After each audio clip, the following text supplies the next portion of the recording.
Nothing is more important to the creative industries than innovation. Without it, we'll quickly lose our international preeminence, and a sector that in 2014 was worth £84 billion and is growing at twice the rate of the wider economy, will shrivel and die. Arts education is a postcode lottery.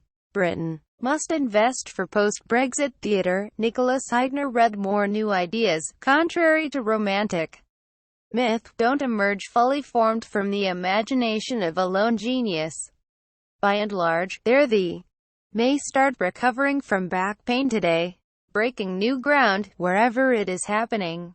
In the 19th century, when Britain really was the country the Brexit nostalgists want back, you could work anywhere without a passport.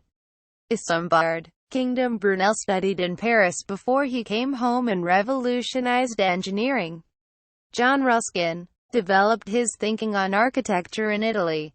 George Eliot lived for 8 formative months in Germany. 3 years later she published her first novel. The young are still groundbreakers, and they've been the chief beneficiaries of the freedom of movement that has come with EU membership. It cuts both ways. Creatives from the rest of Europe come here because they want to be part of a thriving creative economy. They bring new energy to architecture, fashion, design, music, film. It's no surprise, then, that before the EU referendum, a survey of members of the creative industries Federation showed 96% support for remaining in the EU.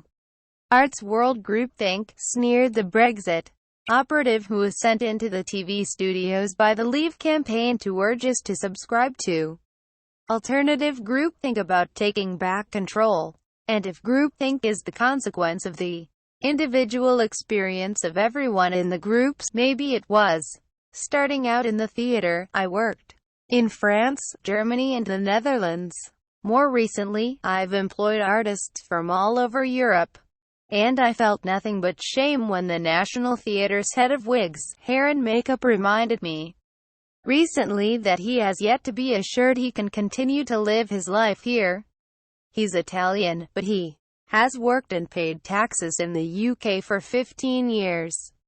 Young British theatre makers hit the road and bring back what they discover from living and working in Berlin and Paris. Meanwhile, young British theatre makers, impatient with the theatre establishment, hit the road and bring back to our theatre what they discover from living and working in Berlin and Paris. They're inspired by what can be achieved with European levels of public subsidy, which accounts for as much as 95% of the income of some German theaters. It's not all upside. With lavish subsidy comes political control. Government paymasters have recently turfed out admired directors of theaters in Germany, Poland and France. Our own system of arm's-length funding via the Arts Council protects artists from political interference. This system is not the European norm, but at no point during the past decades has the EU tried to bring it into line. In the arts, we can't take back control because it was never given away in the first place. In any event, the freedom to work and learn in the rest of the EU has been every bit as crucial to British creative success as the freedom to hire talented Europeans to work in Britain. During the election campaign, freedom of movement was presented as a one-way street. Unrestricted immigration from the EU is the problem, border control is the solution. Continued membership of the single market is off the table, even for the Labour Party, which continues to equivocate about a deal that would genuinely protect the interests not just of the economy but of the young people who voted for it in such numbers. The students who delivered Canterbury for Labour deserve the right that their predecessors enjoyed to work and live without visas outside this country, if only to be able to come back and turn its failing economy around.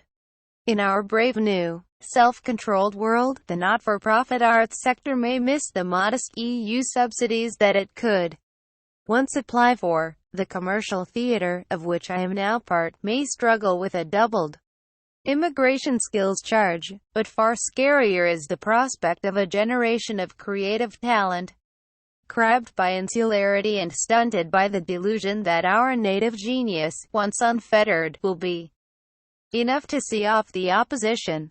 The grotesque betrayal of the generation that most detests Brexit is like some lost Restoration comedy. The Restoration playwrights, their eyes wide open to the world's lust and avarice, show young people with names such as Heartfree, Constant and Worthy doing battle for the future with their self-regarding seniors.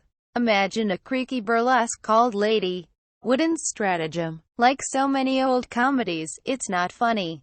Lady Wooden thinks herself extremely clever but turns out to be dense, and is held hostage by characters whose names announce their hypocrisy and malevolence: Backstab, Brute, Bullingdon, Gove. They scheme to cheat the young of their inheritance. The play ends badly, but there's no reason why it can't be rewritten.